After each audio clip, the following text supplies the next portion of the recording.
Back in their cells after revisiting the crime scene are the number 2 accused and the man that is fingered in transporting the body of Roger Manikam after he was killed on Saturday night in his own home, assisted by his daughters.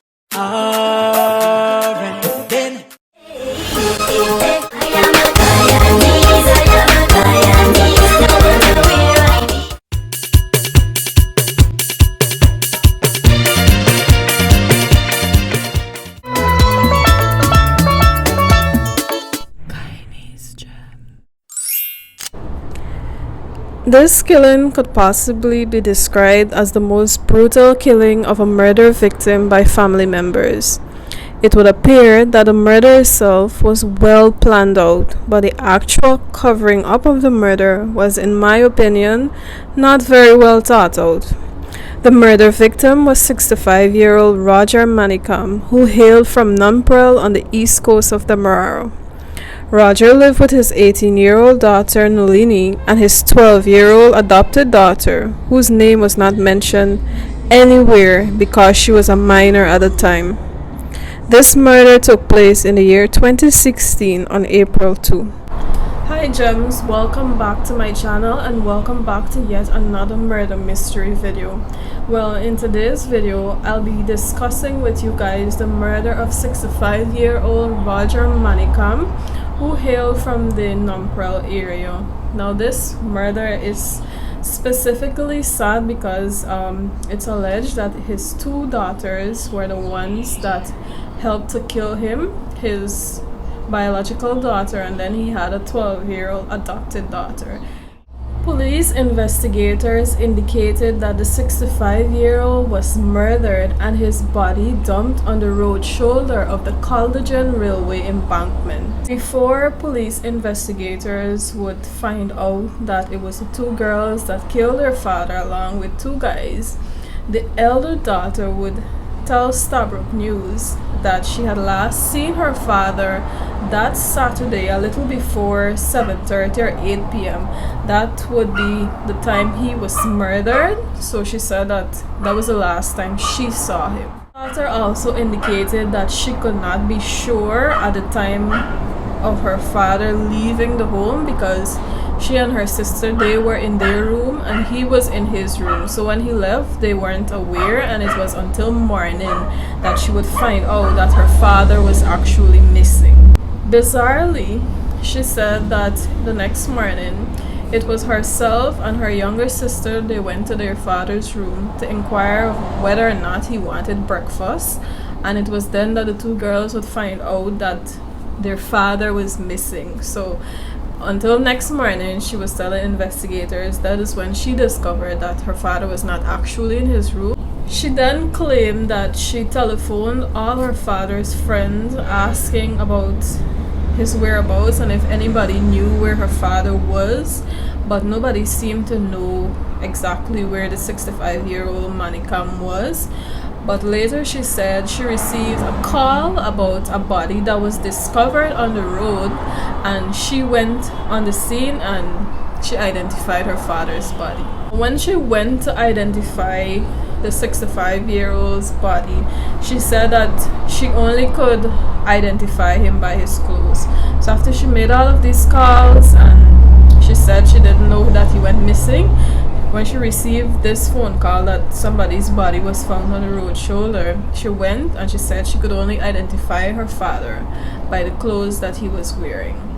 Now guys, interestingly, she said that she was not aware of any problems that her father was having with anyone.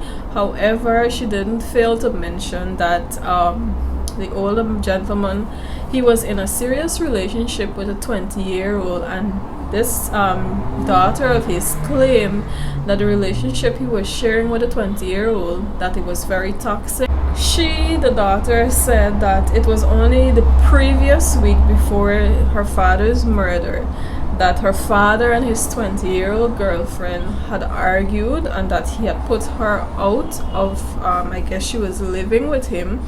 And she said prior to the Saturday night, the father would receive a call from this same girlfriend. Now guys, I want you to pay special attention to the details that are going to follow, and you make your own assumptions about this murder. It was during the interview that the young lady pointed fingers at the young female partner of her father, who she said was not liked by persons in the area. She went as far as to encourage the newsroom to speak with neighbors in an effort to corroborate her story against the young lady. So, y'all have any suspicion? Because based on what I saw this morning, whatever took place was properly planned, because you don't just the person, whoever did it, had time, because they wrapped him in construction paper, construction plastic and so on, and they dumped him, which means that there was enough time for them to do whatever they had to do. It had to be somebody that he knew very well, that would have caused him to be in such a comfort zone with them.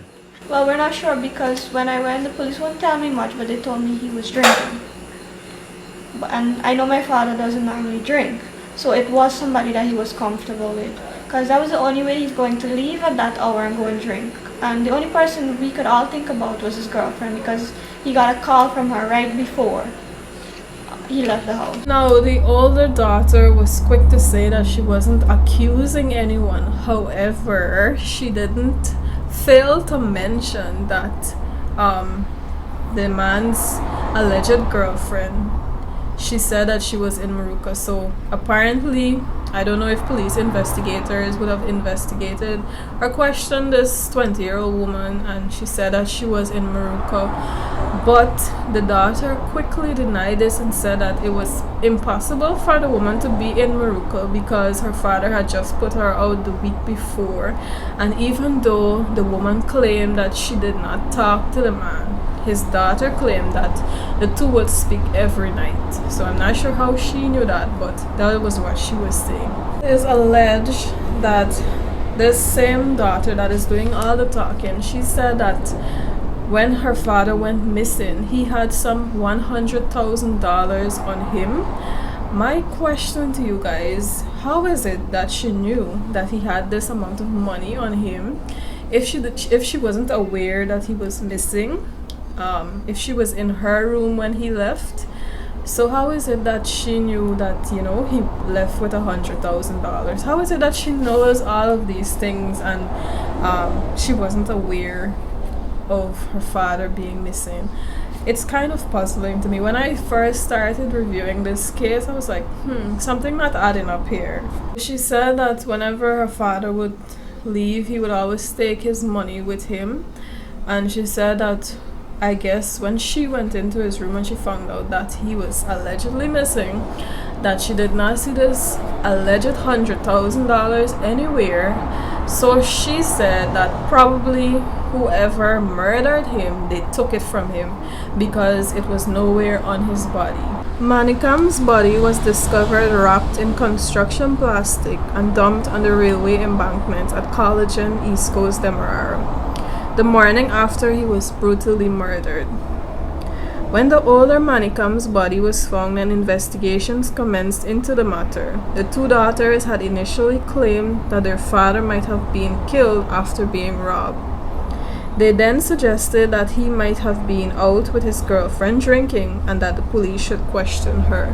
The two daughters' involvement in the man's murder came to light after police, who were conducting investigations surrounding the death, found a piece of rope at the Namprel home of the victim, the same rope that was used to tie the man up. The fortunate thing that happened in this case is that after police investigators would have seen this rope and so on and this construction plastic in the storeroom of this man's residence, that the two girls would confess that yes, they did plan and I guess help to murder their father. So they confessed. The dead man's two daughters were picked up on Monday after police found that items matching those from the man's house were found at the location his body was discovered, and in fact were even used to secure the body.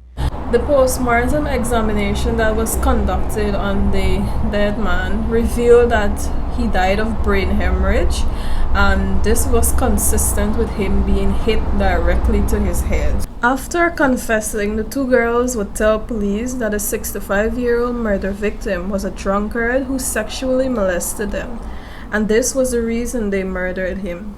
They also claimed that he verbally and physically abused them. But Mr. Manikam's family members defended him and claimed that the teenagers killed their father because of money he got from the sale of a lumberyard he had owned. Now, by this time, the man's neighbors had gathered outside of his home, and all of them said that he was a peaceful, quiet man, that he never did anything to anyone, and that he always stayed in his corner. During a visit to the community on Tuesday morning just after sunrise, persons were trying to ascertain what may have led to the immoral act, and some would have already arrived at their own conclusions based on what they were able to observe from living in close proximity to the man and his daughters. When we hear like the daughter them not treat them properly and you know, when them cook and thing, they don't cook tea and thing. And so, and the girl, she come by me and she married right to the daughter, the big daughter. And according to what me hear and think that the man make will and think the daughter. Which one of the daughters? The 18-year-old one? Mm-hmm. He make the will for she and think he got some money and thing, you know? And I don't even can't wait or what. Or if they buy a thing and then decide to kill me. I feel real bad about it. When last week, me couldn't sleep properly because me, you know, me story for know something like that could happen. Imagine a daughter you grew up, turn back and kill you. It's not easy. It's not easy. It's real hard. A sad story happened to, you know. But then again, since they can't live and so they was telling morning and so. You know, that's it. But you know, I've been at it too much of them. I used to give the old man a little food and the girl and the squirrel and she have not been eating. So I tell my wife, I must stop. He says, how the girl doesn't cook for you. So that's it. You know, one time I got make a truth and so you want to. That's it. That's a struggle life for children. When done what's happened. You know, not easy story. You know? But me sorry and so what me the old man. He's a old man. He's past it till the morning, good afternoon, whatever. And he don't really mix with people.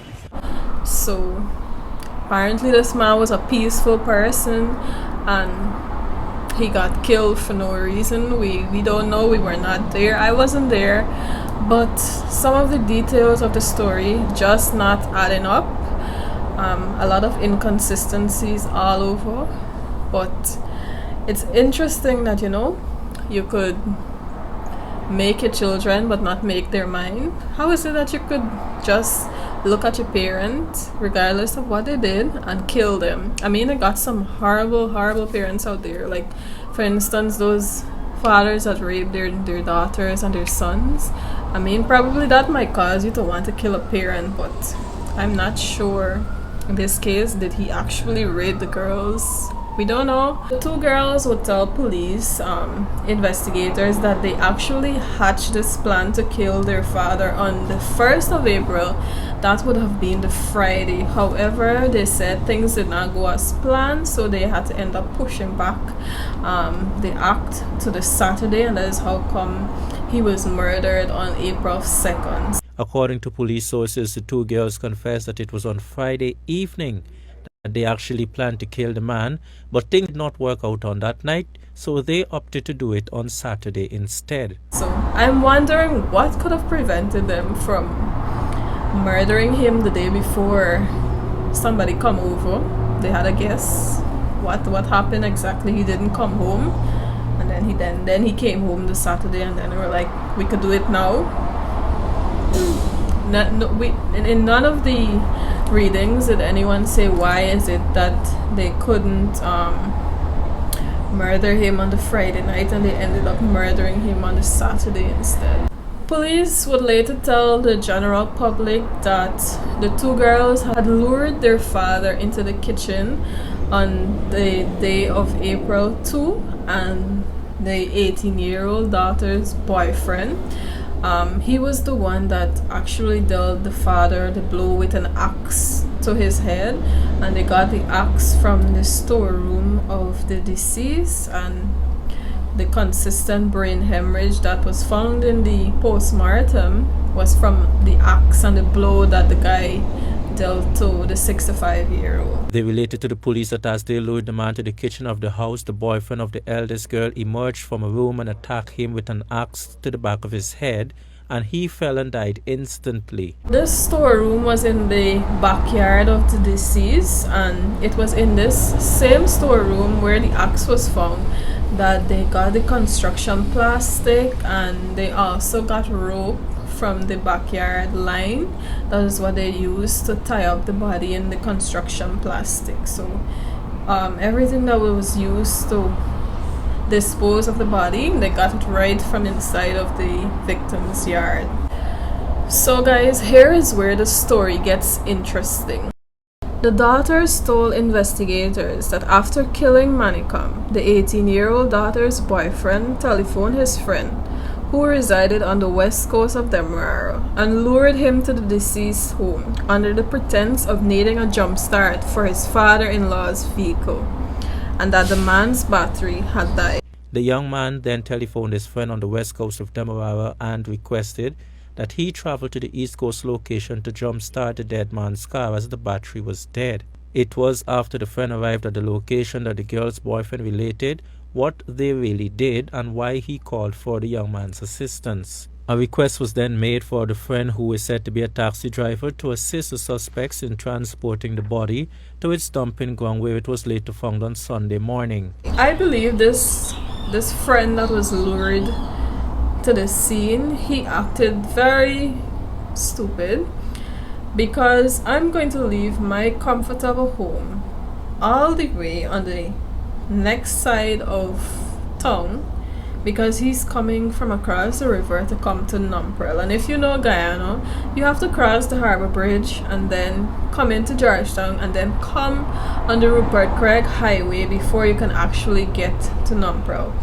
Now I'm leaving all the way there and I am going to a home. Now he said when in his testimony at court he would say that, you know, when he got there, that is when he was confronted with the actuality that it is a dead body there and they wanted to dispose it.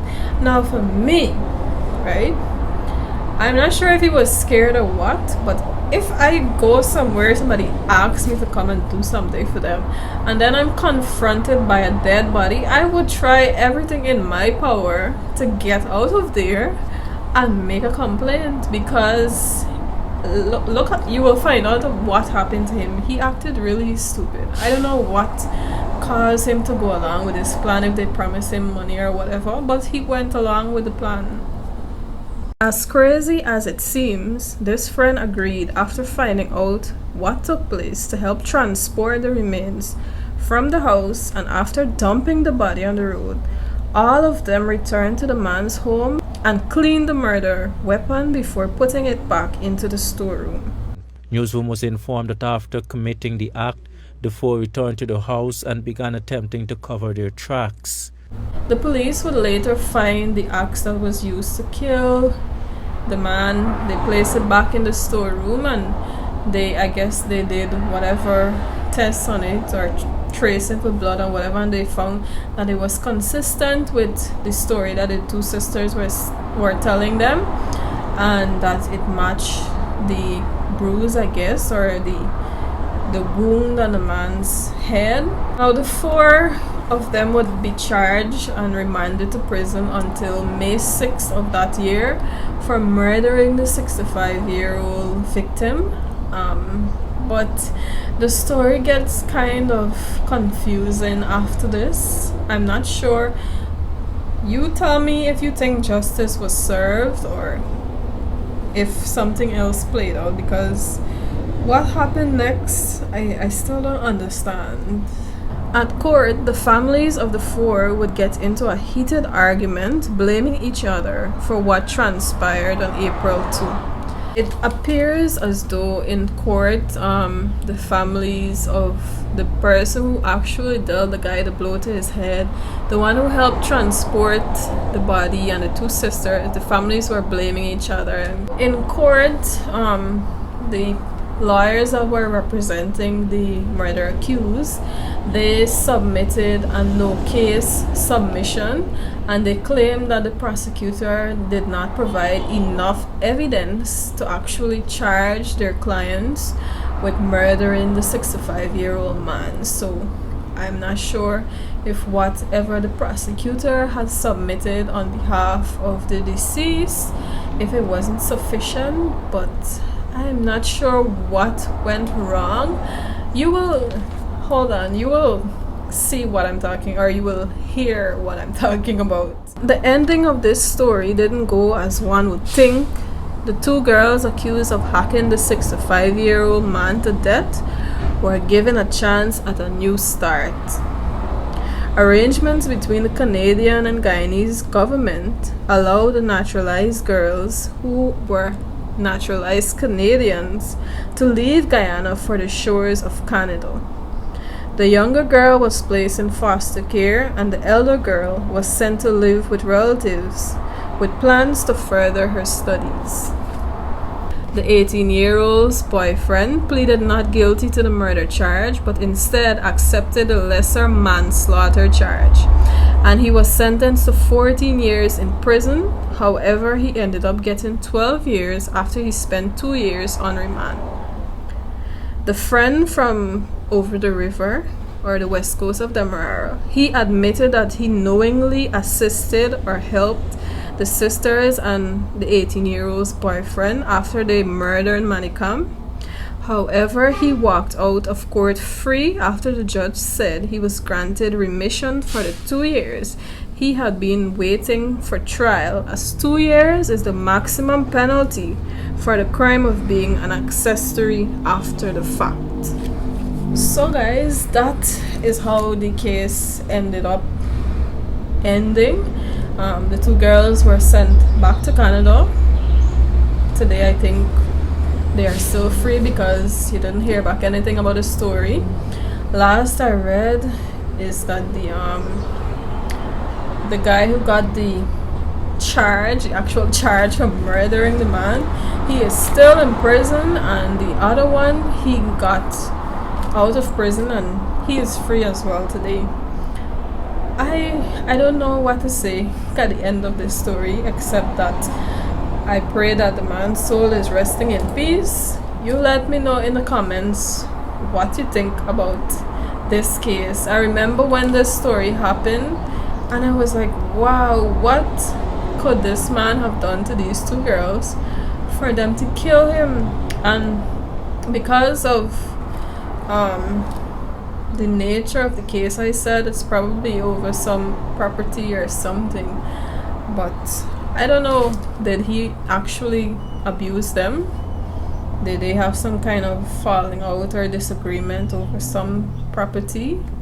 I don't know, I wasn't there, but nonetheless, I thank you guys for watching at today's video, and I thank you for watching whatever video brought you to this video, and I do hope that you continue to subscribe to my content and to watch my videos. All of my videos are not for everyone. Some of you are here for my travel videos, some of you are here for my murder mystery videos, and then the people who began this journey with me, they were there for my earlier videos. I hope to in sometime in the future get to do interviews again. I really enjoy doing those, going outside and meeting people, but life is a journey, and I'm so grateful that I have so many subscribers who watch at my content. 2 years ago when I started this channel in the pandemic, I started it because of many different reasons, and I would have never expected that I would have had so many people watching at mostly my travel videos, and then people also like the murder mystery videos. But I myself, I am a fan of the interviews. I really enjoy meeting people and discussing various topics. I love to, get deep into discussions about things. People who actually take the time out to know me would know that, you know, I like to be intrigued by different things. So yeah, thanks for watching at today's video, guys. Let me know in the comments what you thought about the case, and if you have anything else that you want to say in the comments, I will respond to it once it's respectful. Shout out to Hibby for always checking in on me, and Diane. I haven't seen or heard from Diane in a long time, but I know whenever she gets a chance, she watches at the content. And for everyone else that is looking at my content, liking, sharing, subscribing, thank you so much. You are doing such awesome things for my little channel. So guys, until I can see you on camera again in the next vlog or the next murder mystery or the next whatever video, see you until next time. Bye.